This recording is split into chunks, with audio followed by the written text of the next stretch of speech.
Bonsoir à tous et bienvenue dans ce webinaire consacré à DxO Photolab 3.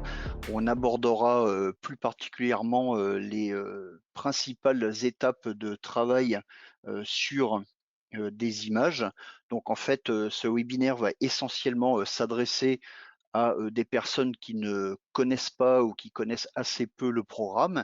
Et puis pour d'autres, ce sera peut-être l'occasion de revisiter un petit peu un rafraîchissement du flux de travail. Donc on abordera ce soir donc 5 étapes principales, donc la recherche, le tri des images.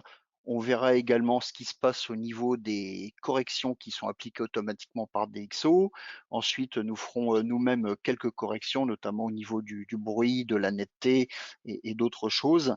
Puis des corrections de base, tonalité, balance des blancs. Et on verra également en dernière étape donc les réglages d'exportation et les exportations multiples, hein. Voilà, ce sera un petit peu le programme de ce soir. Donc je vous remercie d'être présent et je me présente. Donc je suis Gilles Théophile, je suis rédacteur, formateur et photographe indépendant et je collabore avec DxO depuis pas mal d'années maintenant et je suis d'ailleurs le rédacteur des guides utilisateurs de tous les logiciels qui sont proposés par l'éditeur qui est donc basé en région parisienne, hein, à Boulogne-Billancourt, hein. Donc je rappelle que DxO Labs, c'est bien une société française qui propose donc notamment DxO Photolab qu'on va voir ce soir, qui est un logiciel de traitement d'images et mais également d'autres produits comme DxO FilmPack qui lui permet de faire des effets créatifs et de simuler des rendus de films argentiques. On a également DxO Viewpoint qui permet de faire de la correction géométrique d'images. Alors ces deux s'intègrent également complètement dans DxO Photolab dans votre flux de travail RAW. Bon, ce ne sera pas le sujet qui sera abordé ce soir, hein, c'est juste pour information. Et évidemment, vous savez également que DxO a racheté la suite Nik Collection qui continue à être développée et qui est également disponible comme éditeur externe de DxO Photolab avec notamment depuis la version 3 de la Nik Collection un nouveau flux de travail réversible. Alors DxO Photolab est donc un programme qui est issu de DxO Optics Pro et qui permet de traiter vos fichiers RAW, mais vous avez également la possibilité, bien entendu, de traiter des fichiers JPEG, TIFF.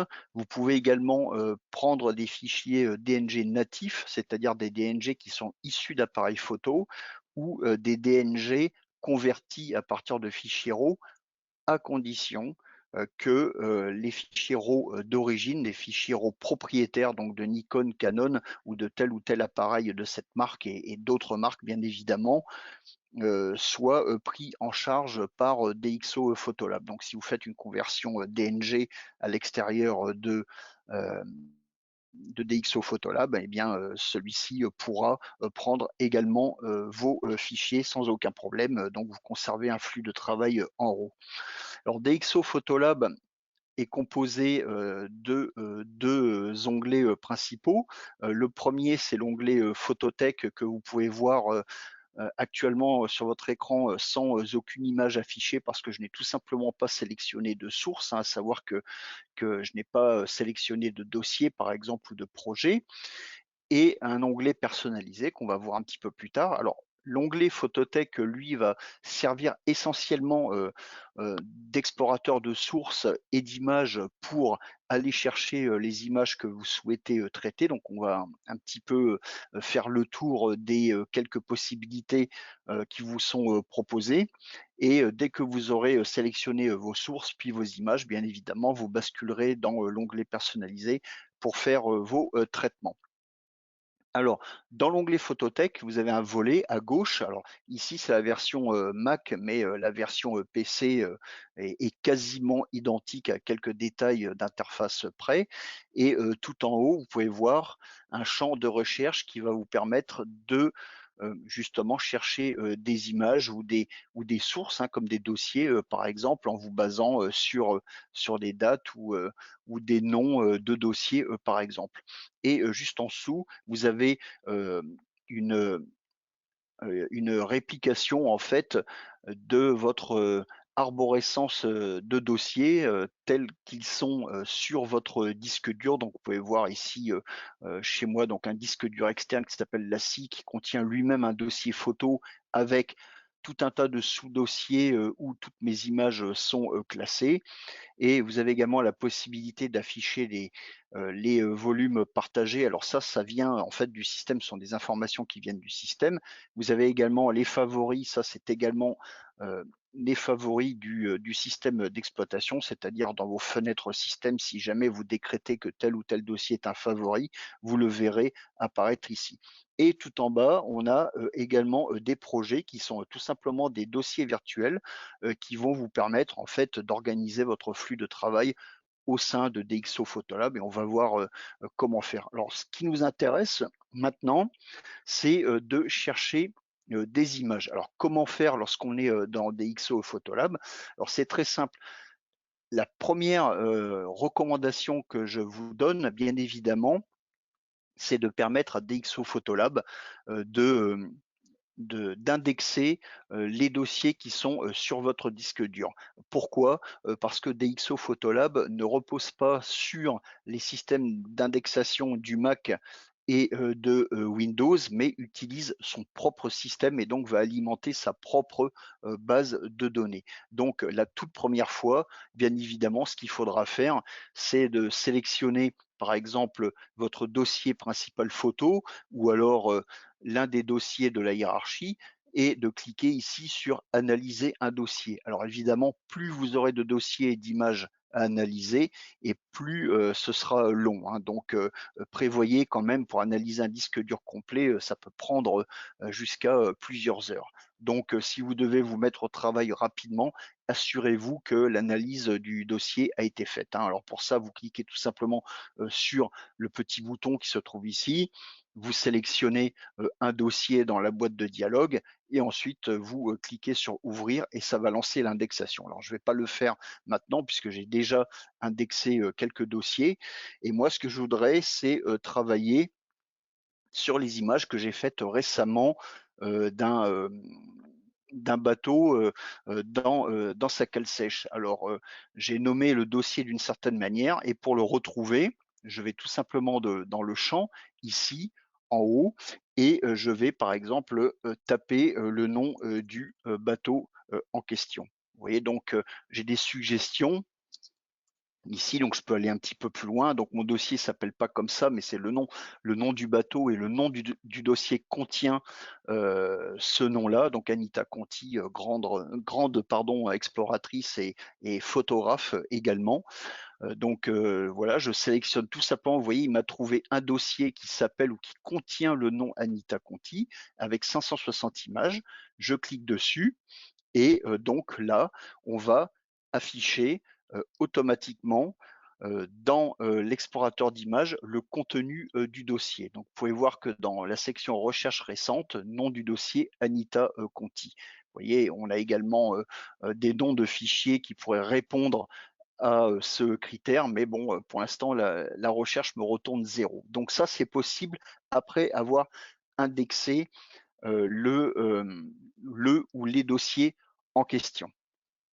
Alors cette fenêtre sur les modules optiques DxO, on va y revenir un peu plus tard, voilà, comme ceci.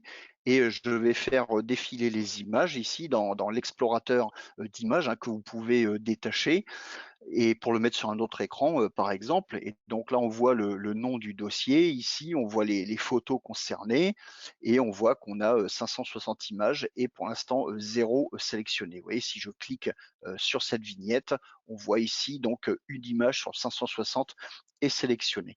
Alors à partir de là, je pourrais évidemment basculer directement dans l'onglet personnalisé pour commencer à travailler sur mes photos, bien évidemment, mais je voudrais également vous montrer que vous devez, dans la mesure du possible, organiser votre flux de travail avec les projets. Donc les projets sont tout simplement des dossiers virtuels dans lesquels vous allez pouvoir ajouter des images. Et l'avantage de ces dossiers virtuels, c'est qu'ils vont vous permettre tout simplement de profiter d'une souplesse de travail qui est assez quand même assez importante, assez étendue, dans le sens où une image peut faire partie de plusieurs projets sans être dupliquée physiquement.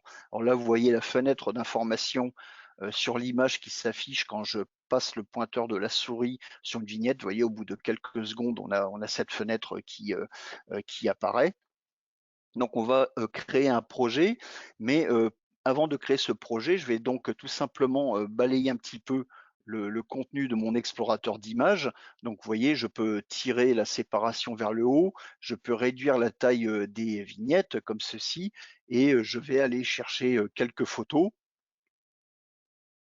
Et je vais sélectionner des photos tout simplement en cliquant dessus un petit peu, pas au hasard, mais je vais prendre des cas, sur lesquels on peut travailler, on peut prendre ça par exemple, pour travailler sur le ciel. Tiens, celle-là c'est pas mal, c'est un petit peu sombre.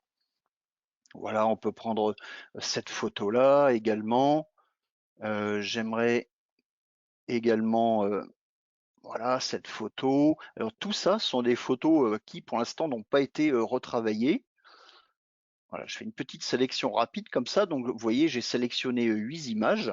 Je fais un clic droit sur l'une des vignettes sélectionnées et dans le menu contextuel, je vais tout simplement créer un projet à partir de la sélection courante, c'est-à-dire des images que je viens de sélectionner. Donc, je clique tout simplement sur cette commande et là, j'ai une boîte de dialogue qui s'affiche et qui me propose de saisir le nom du projet en question, donc traitement des images, voilà, Anita Conti, voilà, comme ceci. Je clique sur créer et là, vous voyez, je bascule donc dans mon projet et je trouve la liste de mes projets un peu plus bas, vous voyez, dans l'explorateur de sources à gauche, donc traitement des images Anita Conti, donc 8 photos sélectionnées. Et bien évidemment, si je souhaite rajouter des photos, ce que je vais faire d'ailleurs, je peux tout simplement retourner dans mon dossier. Donc je vais aller dans la section recherche récente comme ceci. Je vais retourner ici. Et là, alors cette fenêtre qui apparaît en permanence, hein, je l'ai fait exprès en fait, mais je vous ai expliqué pourquoi. Je vais vous expliquer pourquoi elle apparaît tout le temps. Ce que j'aimerais, c'est récupérer quelques photos faites à haute sensibilité. Alors, je sais qu'il y en a quelques-unes parmi ces 560 images. Alors, pour les trouver plus facilement, ce que je vais faire, je vais tout simplement c'est, filtrer, l'affichage, de mes photos et je vais cliquer ici, vous voyez, je clique d'abord sur ce petit pavé avec, la flèche, descendante comme ceci et je clique tout simplement sur ISO et donc là, Photolab va me classer les images par ordre, de sensibilité ISO et normalement celles qui ont été prises aux sensibilités les plus élevées vont être tout en bas, voilà, comme ceci. On va se choisir, quelques photos.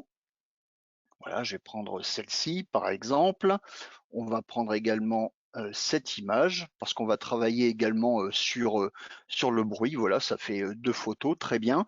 Et soit je crée un nouveau projet, soit je les rajoute au projet existant. Alors, comme on a vu comment créer un projet, eh bien, on va tout simplement les rajouter au projet existant. Donc, clic droit comme ceci et dans le menu contextuel, ajouter la sélection courante à un projet. Et vous voyez dans le sous-menu ici, j'ai traitement des images Anita Conti. Je clique dessus et ces images sélectionnées, ces 3 photos, sont attribuées à mon projet Anita Conti. Donc vous voyez, j'ai ici 10 photos. Alors j'ai sélectionné 2 photos, non, 2 photos, pardon, excusez-moi, pas 3 photos. Donc je me retrouve avec une dizaine de photos à traiter. Je clique dessus sur, le projet et là, je vais basculer dans l'onglet, personnalisé, mais d'abord ce qu'on va faire, on va, traiter ce problème des modules optiques, DxO. Alors pour cela, il faut que je revienne, sur les, fondamentaux de DxO Photolab. Quand vous ouvrez un fichier dans DxO Photolab, celui-ci va appliquer 2 jeux de correction. Il va appliquer ce qu'on appelle un autoréglage, DxO standard, donc qui va, traiter la tonalité, c'est-à-dire la luminosité, le contraste. Il va y avoir également une réduction, du bruit et une protection des couleurs, saturées. Et ensuite, la deuxième chose qui va être appliquée également automatiquement, c'est, les modules optiques DxO, qui vont donc corriger la distorsion, le vignettage et ça va également, corriger, enfin, c'est pas vraiment de la correction, mais ça va, optimiser la netteté de votre image.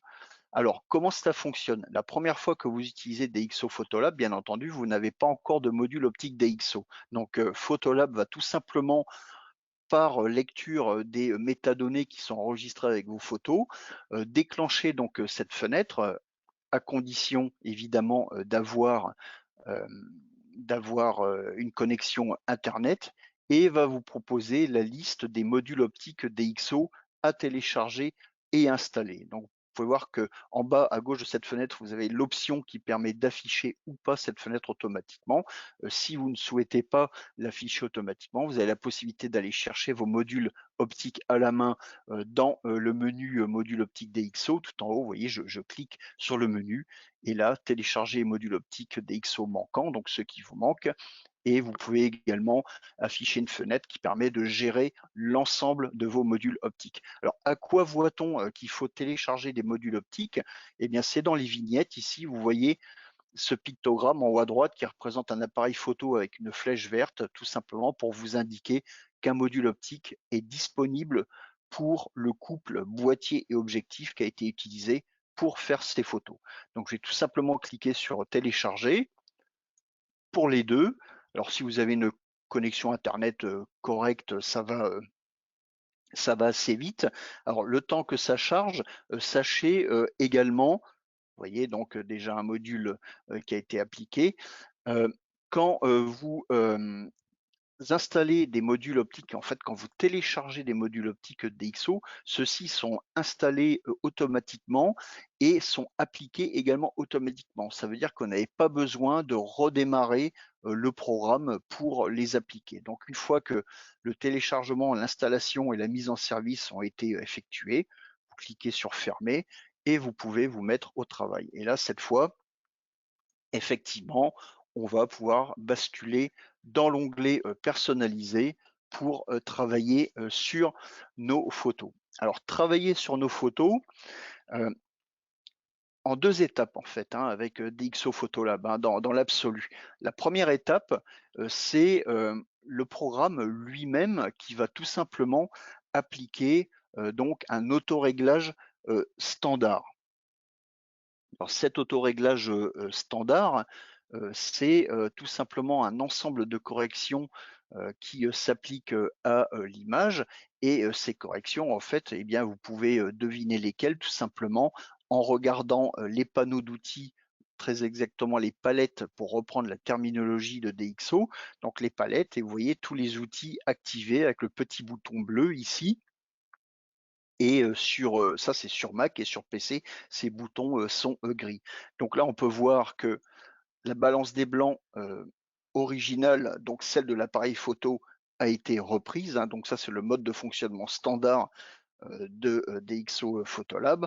On voit également que du smart lighting a été appliqué, donc le smart lighting, c'est tout simplement la correction de tonalité, c'est-à-dire luminosité, contraste, de base, pour votre image. On voit également qu'il y a un certain, niveau de réduction de bruit, qui a été, appliqué et on a également, hem, un recadrage automatique qui est fait et puis, qui, vient en général, de, hem, de la correction de distorsion, par exemple, qui entraîne toujours une légère réduction, de la taille de votre image. Alors donc là, l'image que vous voyez ici est affichée avec l'autoréglage DxO standard qui est automatiquement appliqué. Si vous voulez voir une comparaison de l'image avant application de cet autoréglage ou après, vous allez dans la barre d'outils supérieure. Ici, vous avez un bouton comparer, vous voyez, ou alors vous appuyez comme indiqué par l'infobulle, vous appuyez sur la touche D comme ceci. Donc, vous voyez, je clique sur comparer. Donc, voilà l'image avant et l'image après. Alors, au niveau luminosité, on voit que les ombres sont un petit peu plus claires, mais regardez au niveau des barrières de sécurité ici en jaune qui se trouvent de chaque côté de la forme de Radoub. Regardez, je clique sur comparer, donc avant, vous voyez, c'est légèrement courbe comme ça, et si je relâche pour rebasculer dans l'image après, vous voyez que ça se redresse tout simplement parce que la distorsion de l'objectif a été corrigée par le module optique DxO qui est associé à ce modèle de boîtier et ce modèle d'objectif donc utilisé pour faire cette photo. Et regardez d'ailleurs, si je reclique sur comparer pour montrer l'image avant, regardez les coins de l'image. Vous voyez pas la distorsion, mais le vignetage, les coins sombres, notamment en haut à droite, vraiment dans l'extrémité, dans l'extrême angle de l'image, et en bas à droite également, vous voyez une zone sombre. Et bien ça démontre tout simplement que vos boîtiers, notamment les boîtiers hybrides et compacts plus particulièrement, utilisent en fait des objectifs qui sont conçus pour être le moins coûteux possible, sachant que derrière les logiciels vont faire une correction optique. Vous voyez, donc le but, c'est de fabriquer des objectifs qui soient abordables, qui soient de bonne qualité, de bonne facture. Et évidemment, les fabricants d'appareils photo d'objectifs reposent maintenant beaucoup sur ces corrections logicielles. Alors ça tombe très bien avec DxO Photolab parce que DxO a bâti sa réputation tout simplement sur la qualité des technologies de correction optique. Donc voilà pour les corrections de base. Alors, pour les autoréglages, vous avez noté qu'en haut à droite, vous avez un bouton qui s'appelle autoréglage. Si vous avez la curiosité de cliquer dessus, vous voyez comme ceci, vous ouvrez un explorateur qui vous montre les différents autoréglages qui sont fournis avec DxO Photolab. Donc on peut voir ici DxO standard, mais si par exemple, si vous souhaitez revenir à un réglage ou tout au moins une absence totale de réglage et reprendre la main dès le départ sur les corrections, vous pouvez par exemple cliquer ici sur aucune correction pour faire ça. Évidemment, vous avez en dessous d'autres types d'autoréglages qui sont un peu plus, comment dire, un petit peu plus à but créatif, hein. Donc là, on va notre autoréglage DxO standard. Sachez que vous avez la possibilité de créer vos propres autoréglages, bien entendu, notamment si vous avez la version Elite de DxO Photolab. Si par exemple vous préférez un peu plus de pêche au niveau des couleurs, un peu plus de pêche au niveau du micro-contraste, vous pouvez bien entendu donc effectuer vos réglages. Ensuite, enregistrer vos autoréglages, notamment dans la palette autoréglage qui se trouve ici à gauche. Et vous pouvez même forcer DxO Photolab à utiliser votre autoréglage personnalisé. Alors je vous montre rapidement, ça se passe dans les préférences. Sur Mac, vous passez par le menu DxO Photolab et sur PC, c'est dans le menu édition. Hein, vous allez dans préférences comme ceci et dans la fenêtre des préférences, vous êtes dans l'onglet ou la section générale et là vous pouvez voir autoréglage par défaut. Donc vous voyez que pour les images RAW, donc c'est bien DxO standard qui est appliqué automatiquement, et pour les images RVB, les nouvelles images RVB, c'est-à-dire les JPEG, les TIFF par exemple, vous pouvez également appliquer cet autoréglage ou un autre autoréglage. Il suffit tout simplement d'aller chercher l'autoréglage que vous souhaitez appliquer par défaut dès l'ouverture des images, ici dans la section ou l'onglet général des préférences. Donc voilà pour la deuxième étape, donc les autoréglages, les modules DxO. Et maintenant, on va passer à des corrections, un type de correction qu'il est peut-être préférable de faire euh, un peu avant le reste. Après, c'est du traitement paramétrique, hein. L'ordre des corrections dans l'absolu, pardon, n'a pas de réelle importance, hein. C'est à vous vraiment de décider dans quel ordre travailler. Mais moi, j'aimerais vous parler d'abord de la correction du bruit et ensuite de l'accentuation de netteté. Alors pour la correction du bruit, on va tout simplement changer d'image. On va prendre cette dernière photo ici. Et là, on peut voir dans la palette métadonnée à gauche que c'est une image qui a été faite donc à une valeur, à une sensibilité ISO supérieure à 20 000.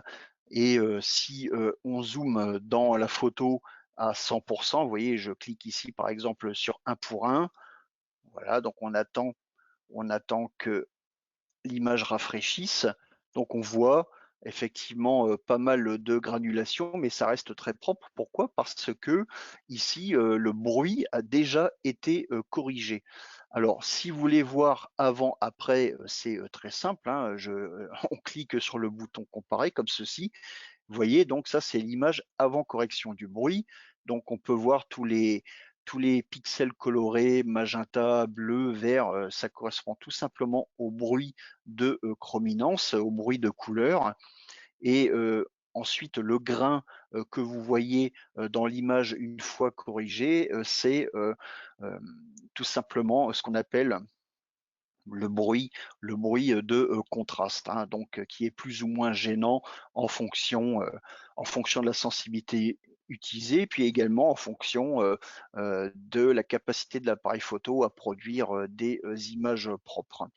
Alors, pour la réduction du bruit qui est faite automatiquement donc à l'ouverture de l'image dans DxO Photolab, vous avez la possibilité de reprendre la main en allant dans la sous-palette outils essentiels où vous retrouverez évidemment l'essentiel des outils comme indiqué par le nom de la palette. Vous pouvez également passer dans la palette détail où vous retrouverez également réduction du bruit. Alors nous, on va rester dans outils essentiels, on va ouvrir la sous-palette réduction du bruit et là on voit que par défaut on est en mode haute qualité, rapide.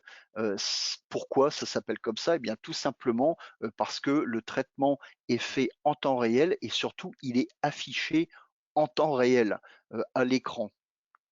Contrairement à Prime qu'on va avoir un petit peu plus tard. Donc en fait, vous avez le choix entre deux modes de réduction du bruit. Donc haute qualité rapide, donc qui est le meilleur compromis entre la qualité et la rapidité d'exécution, c'est-à-dire la possibilité vraiment d'afficher le traitement du bruit en direct pendant que vous êtes en train de travailler en temps réel. Donc vous voyez, quand je déplace mon image comme ceci à l'écran, eh bien la réduction du bruit est appliquée partout. Par contre, Prime a un mode de fonctionnement qui lui est différent. Vous voyez, je vais cliquer dessus et Prime en fait demande des ressources telles au niveau du traitement, du calcul pour le traitement des images que DxO a fait le choix de ne pas afficher ces effets en direct dans le plan de travail, c'est-à-dire là où s'affiche l'image au centre, parce que sur certaines configurations, ça prendrait beaucoup trop de temps à afficher. Par contre, vous pouvez voir le résultat dans la petite fenêtre qui se trouve ici à droite dans la sous-palette et qui doit faire, je crois, de mémoire 260 pixels de large. Et vous voyez, si vous cliquez dedans, regardez là, je clique dedans, vous voyez le bruit avant et après traitement. Alors Prime, c'est une méthode de traitement du bruit vraiment très poussée, c'est-à-dire que les algorithmes vont vraiment prendre le temps qu'il faut pour éradiquer le bruit tout en préservant les détails et tout en préservant les couleurs, y compris pour les très hautes sensibilités, mais pas que. Vous avez également la possibilité d'utiliser Prime sur les sensibilités plus basses, parce que certains appareils photo, notamment les appareils photo peut-être un peu plus anciens, réservent quelques surprises, dans le sens où vous faites une photo en plein jour, en plein soleil, à 100 ou à 200 ISO, et si vous zoomez dans l'ombre, catastrophe, vous voyez qu'il y a du bruit, ou alors si vous éclaircissez les ombres, vous allez générer une montée de bruit, et là, Prime peut également intervenir sur des images prises à des sensibilités plus standards. Alors pour voir ce que fait Prime, vous pouvez également cliquer sur le petit collimateur ici, et puis vous déplacer ailleurs dans l'image. Vous voyez, je place le pavé de sélection comme ceci, et à droite, Prime fait son analyse et vous propose un aperçu en fait de ce que sera l'image après traitement du bruit, donc avec cette technologie. Et bien entendu, sans aller dans tous les détails, ici, vous voyez, tout est réglé automatiquement, ça se reconnaît avec la baguette magique. Vous avez la possibilité, bien évidemment, de modifier les réglages à votre guise, hein. Si vous trouvez que Prime lisse trop l'image, par exemple, eh bien, vous réduisez tout simplement la correction du bruit de luminance, et vous pouvez jouer également sur les autres curseurs pour les réglages que vous souhaitez. Donc voilà pour autre étape, donc la réduction du bruit dans DxO Photolab. Donc, ce qu'il faut retenir, c'est que vous avez deux modes. Donc, le mode haute qualité rapide qui est déjà très performant et qui est l'un des plus performants du marché de toute façon. Et également, pour aller encore un peu plus loin, peut-être pour une sélection de vos meilleures images, utilisez la technologie Prime. Maintenant, on va parler d'autre chose. On va parler de l'accentuation de la netteté. Alors, l'accentuation de la netteté, je vais peut-être passer sur une autre photo comme ceci. Voilà, donc on va attendre, voilà, l'image à charger. Donc là, je suis toujours à 100%. Je vais désactiver le collimateur, voilà, pour la réduction de bruit, comme ceci. Alors, si je clique sur comparer, qu'est-ce que ça donne, la netteté? Donc ça, c'est l'image avant, avant son arrivée dans DxO Photolab, d'accord? Maintenant, je relâche le bouton comparer, et donc là, c'est l'image avec l'optimisation du piqué qui a été appliquée. On va essayer de trouver un autre endroit du bateau. Là, ici, avec la rouille autour de l'encre. Donc ça, c'est l'image accentuée. Et si je clique sur comparer, ou si je presse la touche D, vous voyez, on a l'image d'origine, et on voit qu'il y a une différence au niveau également de l'exposition, bien évidemment. Alors dans ce cas-là, je peux désactiver le Smart Lighting comme ceci, et comparer maintenant avant-après comme ceci. Donc on voit au niveau de l'encre et des traces de rouille qu'elles sont un peu moins nettes après donc avoir relâché le bouton comparer. Alors, que se passe-t-il dans ces cas-là? Eh bien, tout simplement, DxO Photolab, avec le module optique DxO, va appliquer un outil qui est formidable et qui est l'une des bonnes raisons d'investir dans ce programme. C'est tout simplement la netteté de l'optique. Donc si je vais dans le panneau détail, ici on peut voir effectivement netteté de l'optique qui est activée en mode automatique. Vous voyez, on voit les baguettes magiques, et la netteté de l'optique, c'est tout simplement DxO Photolab, ou le module optique qui va analyser votre image et qui va renforcer la netteté des pixels, mais non pas de manière homogène, mais de façon à homogénéiser justement la netteté entre le centre de l'image, qui est toujours plus net que les bords, et les bords de l'image. Et en plus, netteté de l'optique fait non seulement des miracles avec des optiques bas ou moyenne gamme, mais ça fonctionne tout aussi bien, voire d'autant mieux avec des objectifs très haut de gamme et là vous avez vraiment, de la pêche au niveau de la netteté des images. Et lorsqu'on applique la netteté de l'optique, en principe, on n'a pas besoin, d'accentuer, autrement. Alors, si vous souhaitez quand même rajouter de l'accentuation de netteté, vous avez la possibilité, évidemment, dans la sous-palette netteté de l'optique, de vous départir du réglage automatique, de prendre le curseur, global, par exemple et d'augmenter, la, netteté comme ceci et vous pouvez également, pousser, les, détails. Donc là, j'arrive à extraire, les détails et si je compare, l'image avant, après, alors je vais désactiver le smart lighting, voilà comme ceci. Vous voyez donc l'encre ici, on a l'impression qu'elle est un petit peu floue et là elle est, super nette. Vous voyez donc ça marche vraiment très, très bien et si vous voulez revenir, au réglage automatique, vous cliquez à nouveau sur les petites baguettes, magiques et pour aller au-delà de la netteté de l'optique, vous avez, également ce qu'on appelle le masque de netteté. C'est tout simplement, les outils d'accentuation de netteté, traditionnels, tels qu'on les trouve dans tous les logiciels, hein, bien évidemment.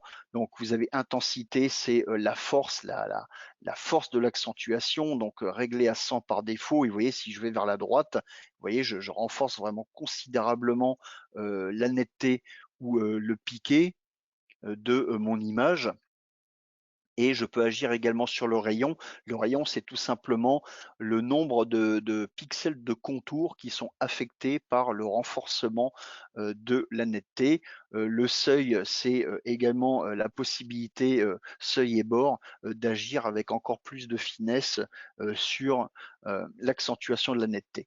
Mais retenez que d'une manière générale, le module optique DxO fait très bien son travail et avec netteté de l'optique, vous avez déjà un outil qui est très performant, qui est suffisant et j'aurais plutôt tendance à conserver le masque de netteté peut-être plutôt pour des images TIFF par exemple ou JPEG.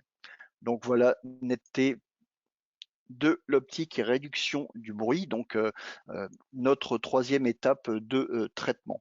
Alors nous allons maintenant passer à l'étape 4, donc on va faire les corrections éventuelles un petit peu plus classiques. Donc on va utiliser par exemple cette photo. Voilà, je vais revenir à son affichage normal. Donc on va faire un petit peu plus de place ici comme ceci. Donc on voit donc que cette image est en partie sombre avec une partie claire derrière et à droite dans la palette outils essentiels, on voit que donc la balance des blancs a été faite. Voilà, donc en fait c'est le réglage de l'appareil photo qui a été repris, mais on va voir avec une autre image comment ça se passe. Et on a surtout le smart lighting qui a été appliqué. Donc le smart lighting, c'est tout simplement l'outil qui va ajuster la luminosité, le contraste global de vos images. Vous voyez, si je le désactive, donc voilà l'image telle qu'elle arrive enfin avant son arrivée dans DxO Photolab pour être plus exact. Et vous voyez, si je réactive, il fait plutôt très bien son travail. Donc il rehausse la luminosité dans les parties les plus sombres de l'image, mais toutefois sans dénaturer euh, son aspect. Donc effectivement, là sous le bateau, on était quand même à l'ombre et on peut voir la partie à l'extérieur, donc les parois de la forme de Radoub euh, qui sont bien détaillées, hein. Regardez, je refais un avant-après. Donc a priori, l'appareil photo a exposé pour le fond, donc ce qui fait que le reste de l'image est devenu sombre. Mais globalement, c'est un outil, le Smart Lighting, qui marche très très bien, hein. Donc je vais passer cette image donc avec une partie à l'ombre, une partie au soleil, avec une belle tache ici sur le capteur. Alors c'est pas le sujet du jour, mais vous rappelez que on a un outil réparation que je viens juste d'activer. Donc allez, on va faire ça rapidement à l'arrache comme ceci. Merci l'outil réparation. Ah, je suis pas bon parce que je dois avoir mon opacité qui est pas suffisante. Voilà. Allez, on va refaire la correction. Voilà, comme ceci. Voilà, donc c'est un peu plus présentable. Donc on va voir ce que donne l'image avec le Smart Lighting désactivé. Donc vous voyez que la partie gauche ici est le fond et de la porte de la forme. Il y a 10 mètres d'eau, hein, derrière, il faut savoir, hein. La porte flottante ici donc est très sombre à gauche, très dense, et puis à droite, évidemment, le soleil qui tape sur la paroi, et on voit que le Smart Lighting arrive à bien équilibrer l'image, mais tout en conservant quand même l'ambiance de l'image, ou tout au moins euh, les contrastes de la scène. Vous voyez, si je retourne sur cette photo, donc là, on a le Smart Lighting qui est resté désactivé. Vous voyez, je le remets en route. Donc la partie supérieure de l'image reste détaillée, bien exposée, et on a juste éclairci le bas de l'image. Mais si dans ce cas, on trouve que le bas de l'image est quand même trop clair, il y a pas de problème, hein, où vous utilisez par exemple un autre outil comme la tonalité sélective, et vous assombrissez le bas de l'image comme ceci avec le curseur ombre, hein. Donc ça, c'est quelque chose qu'on a vu dans le dernier webinaire. Donc tout ça pour dire que le DxO Smart Lighting fait déjà très très bien son travail.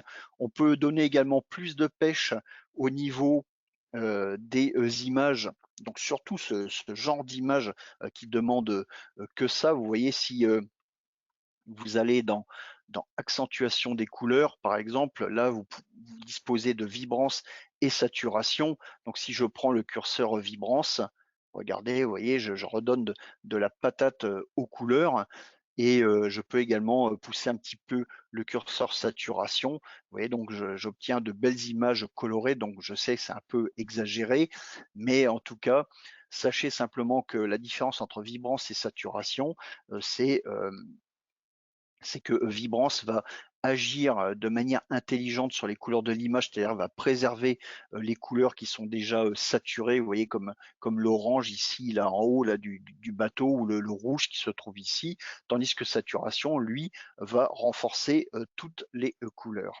Alors, on a cette accentuation des couleurs, on a un autre outil aussi qu'on va voir également, mais d'abord, j'ai simplement vous montrer la sous-palette contraste. Vous voyez, vous retrouvez ici une commande de contraste qui permet également de travailler l'aspect de votre image, de rendre plus dur vers la droite comme ceci, ou plus plate vers la gauche. Vous voyez, donc on réduit ou on augmente les écarts entre les parties lumineuses et les parties sombres de l'image. On peut donner plus de pêche également avec le micro-contraste. Vous voyez, donc on renforce les micro-détails de l'image. Et si vous avez DxO FinPack en édition Elite qui est installé, vous avez également, vous vous rappelez de ce curseur contraste fin qui fait la même chose que micro-contraste, mais qui agit sur des détails plus importants. Donc, vous voyez que là, vous avez vraiment la possibilité de donner un aspect complètement off, comme ici, à votre photo. Donc, attention peut-être de ne pas avoir la main trop lourde. Alors, pour les couleurs, on a également la DxO Color Wheel qui est arrivée avec DxO Photolab, donc dans la sous-palette TSL, palette couleurs. Vous voyez ici, par exemple, je trouve que la partie jaune crème du bateau manque un peu de pêche. Alors, je vais essayer de récupérer ça. Je vais cliquer sur le canal jaune, comme ceci. Là, on voit qu'on a la plage des jaunes qui est sélectionnée, et je vais prendre mon curseur saturation, et regardez, vous voyez, j'agis j'agis quasiment exclusivement sur le jaune de la coque du bateau. Et si je réduis un petit peu sa luminosité pour donner un peu plus de profondeur à ce jaune, maintenant regardez, je vais éteindre le panneau TSL, vous voyez, avant, après. Et accessoirement, vous pouvez travailler sur les autres couleurs. Ici, si on veut donner un petit peu plus de pêche dans les rouges, eh bien, on sélectionne le canal rouge. Donc, on a la plage des rouges qu'on peut ajuster, hein, bien évidemment, hein. Vous pouvez euh, ajuster la transition de la teinte rouge vers les teintes adjacentes avec les poignées qui se trouvent ici à l'extérieur. et vous pouvez alors la transition, hein, c'est tout simplement le dégradé, d'une couleur à l'autre et l'étendue de la plage avec les poignées intérieures et avec la poignée extérieure ici, vous pouvez modifier votre rouge. Vous voyez ici, je vais aller un petit peu plus, vers les oranges et regardez ce qui se passe à l'image. Vous voyez là, je modifie la partie basse, la coque du bateau ou le bulbe si vous préférez. Et si je vais vers les violets, eh bien, le bulbe devient, violet, tout simplement. Donc voilà ce que vous pouvez faire aussi, au niveau, du, traitement, des, couleurs. Alors pour, conclure avec cette quatrième étape avant de passer à l'exportation, il y a une chose qui est, très, importante également, c'est, tout ce qui concerne le, recadrage. Donc comment cadrer votre image? Alors j'ai tout simplement changé de photo, je vais passer, sur celle-ci. Vous voyez, par exemple, j'aimerais juste, un autre cadrage que celui-ci. Je trouve que tout est un peu trop décalé vers la gauche.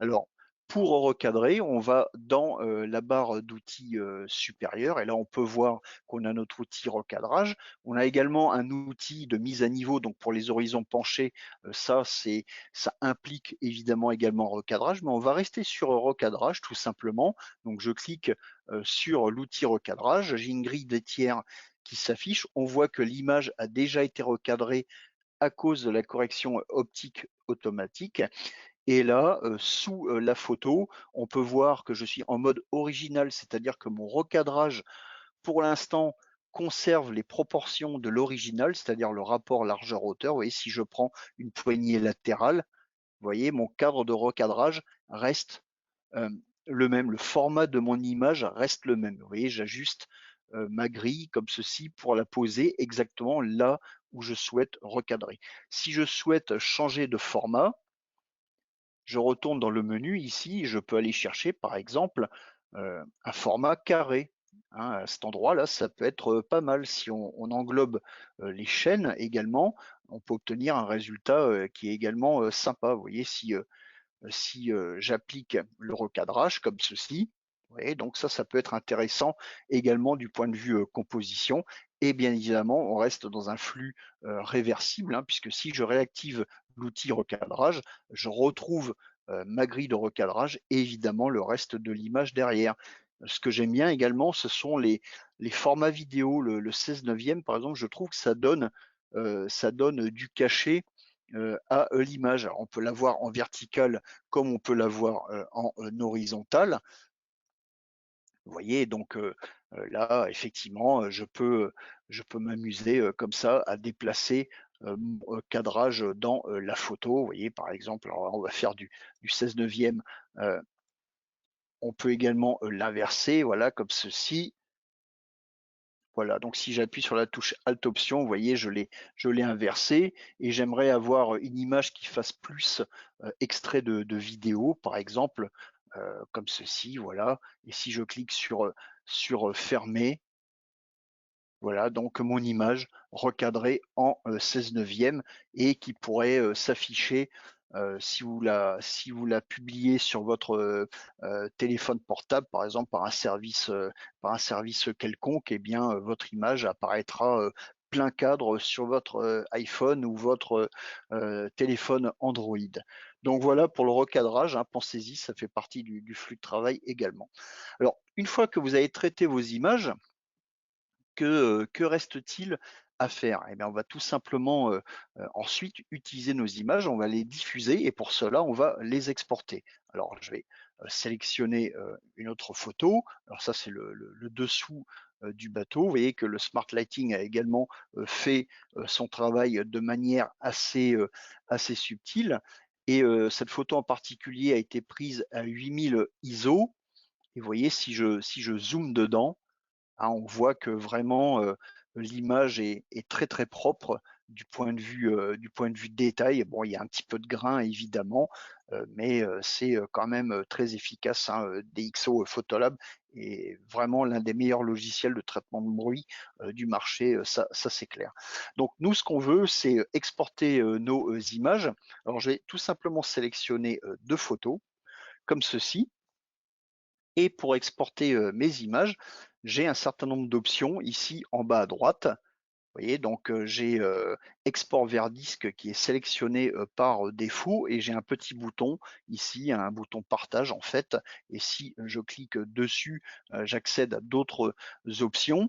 Alors vous avez la possibilité d'exporter vers application si vous voulez envoyer votre image dans Photoshop par exemple pour faire de la retouche, ou export vers Lightroom si jamais par exemple votre image provient de Lightroom, vous traitez votre fichier RAW dans DxO Photolab et bien évidemment, vous pouvez renvoyer après un TIFF ou un DNG linéaire vers Lightroom, mais ça fera probablement l'objet d'un futur webinaire. Et vous avez également les différents services de messagerie ou AirDrop, par exemple, sur Mac. Alors tout ça, ça correspond à ce qui est installé sur votre système, qu'il s'agisse de Mac ou de PC. Nous, on va rester sur export vers disque.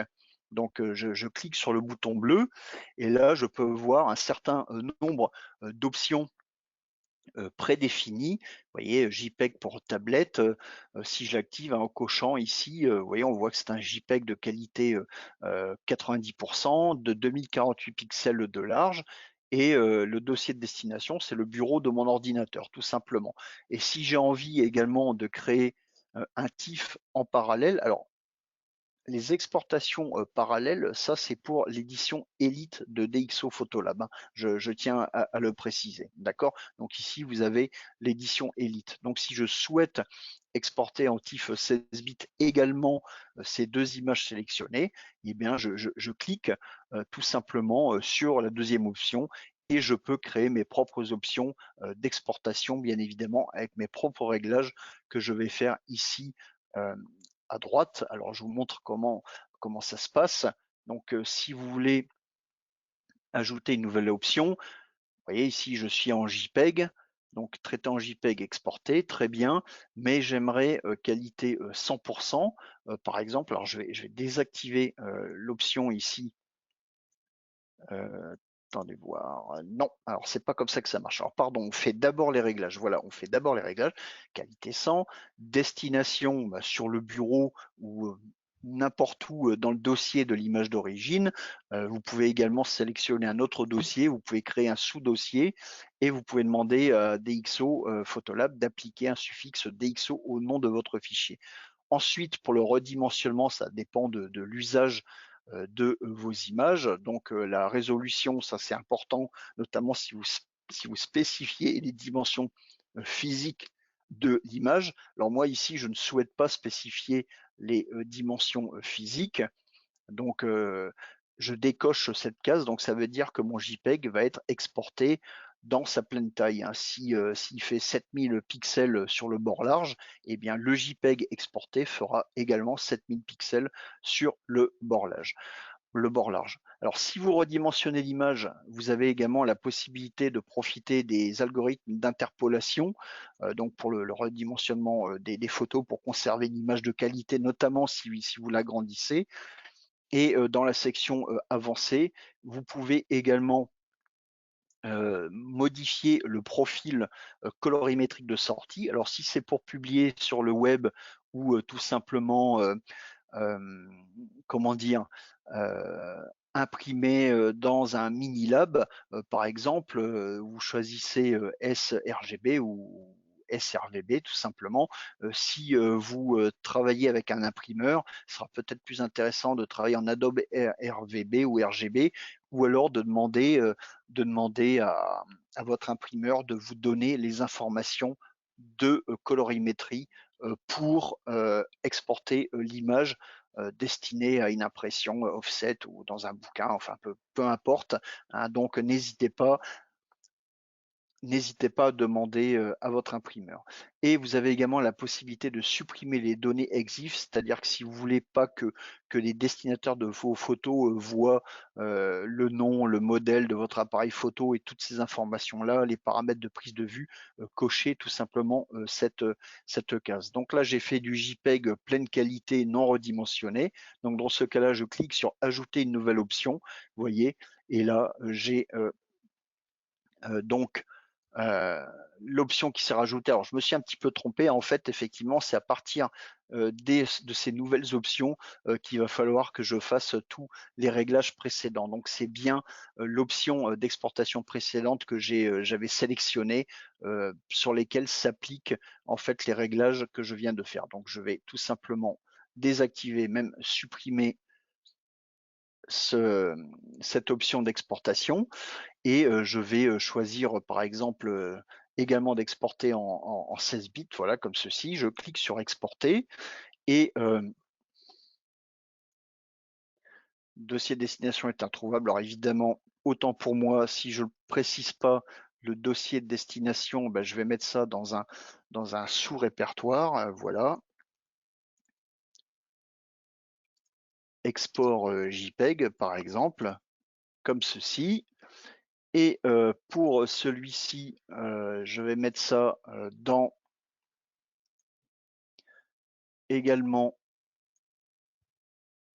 le bureau, je vais sélectionner le bureau, voilà, ouvrir comme ceci et je vais créer un sous-répertoire export TIFF.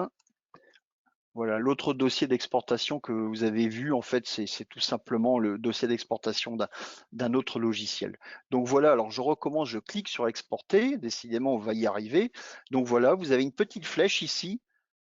Donc vous avez une petite flèche ici qui s'affiche et quand vous cliquez dessus, vous avez tout simplement la barre de progression des exportations que vous pouvez suivre en temps réel. Évidemment, quand vous faites plusieurs exportations, l'une derrière l'autre en parallèle, eh bien, vous aurez toute une liste comme ceci que vous pouvez supprimer en cliquant sur effacer. Donc voilà pour l'exportation vraiment très simple des images. Sachez simplement que pour faire des exports multiples, c'est-à-dire dans des formats multiples, vers des destinations multiples comme je viens de le faire, il faut DxO Photolab en édition élite. Donc voilà pour les 5 étapes de traitement des images dans DxO Photolab. Donc pour rappel, on a tout d'abord cherché son image dans l'onglet Photothèque. Donc on peut aller chercher les photos dans un dossier qui a été indexé. Donc à ce moment-là, on va se servir tout simplement du champ de recherche ici pour chercher des dossiers ou des fichiers par date ou par nom, hein, par nom de dossier, par nom de fichier, par exemple. Et une fois que on a trouvé ces images, affiche le contenu de la source dans l'explorateur d'images ici, eh bien, on va pouvoir créer un projet pour le flux de travail. Donc ça permet d'apporter plus de souplesse et vous ne verrez que les images que vous allez traiter, tandis que si vous restez dans votre dossier avec 500 ou 1000 images dedans, vous serez obligé à chaque fois de filtrer, de trier les images pour trouver celles sur lesquelles vous êtes en train de travailler. Une fois que c'est fait, donc votre image qui a été ouverte dans DxO Photolab se voit appliquer automatiquement l'autoréglage DxO standard. Sachez que vous pouvez modifier ce comportement avec votre propre autoréglage, hein, n'oubliez pas, je vous l'ai montré dans les préférences. Vous avez l'application des modules optiques DxO, évidemment, si votre appareil photo et l'objectif sont pris en charge par un module optique DxO, il y en a des dizaines de milliers, donc ça ne devrait pas poser de problème. Ensuite, on a vu comment traiter le bruit dans Photolab, donc la réduction du bruit qui est automatique, qui est déjà très performante en tant que telle, avec les possibilités de reprendre les corrections à la main et la possibilité d'aller plus loin avec DxO Prime, également dans l'édition Elite de DxO Photolab. Donc l'accentuation de netteté avec dans la sous-palette détail avec la netteté de l'objectif, donc qui va homogénéiser le piqué de vos images et la possibilité de renforcer l'impact des images avec notamment les commandes de contraste, de micro-contraste, avec l'accentuation des couleurs, vibrance, saturation, sans oublier la color wheel qui permet d'altérer ou d'ajuster les couleurs de manière sélective, le recadrage. On n'a pas parlé des réglages locaux, donc ça ne fait pas partie du sujet de ce soir, mais en tout cas, sachez que vous pouvez intervenir également de manière très sélective dans vos images avec un pinceau de retouche, avec un filtre gradué, avec, les viewpoints. Et ça, je vous invite à venir me revoir le 27 août dans le webinaire Embellir le ciel. On pourra voir comment fonctionnent ces outils. Et puis enfin, après, l'exportation des images, donc comment faire les réglages de base et la possibilité de faire des exports multiples euh, avec, avec l'édition, encore une fois, Elite de DxO Photolab.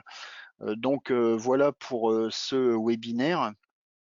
Et avant de passer à la session des questions, donc je vous rappelle que le prochain webinaire en français aura lieu le 27 août à 19h et ça s'appelle Embellir le ciel. Donc on va voir les outils à utiliser pour traiter le ciel, hein, qu'il fasse beau ou qu'il fasse pas beau. On verra les deux cas, comment modifier les couleurs, comment donner un aspect vraiment plus flatteur à des images un petit peu plates, et on mettra en œuvre aussi bien des outils globaux que les réglages locaux. Si vous ne connaissez pas DxO Photolab, hein, je vous rappelle que vous pouvez télécharger une version d'évaluation valable 31 jours sur le site de DxO. Et donc, vous avez également toutes les informations, les tarifs et regardez de temps en temps, il y a également des promos de manière assez récurrente, donc n'hésitez pas. Donc, je vous remercie d'avoir assisté à ce webinaire sur DxO Photolab et je vous dis à très bientôt.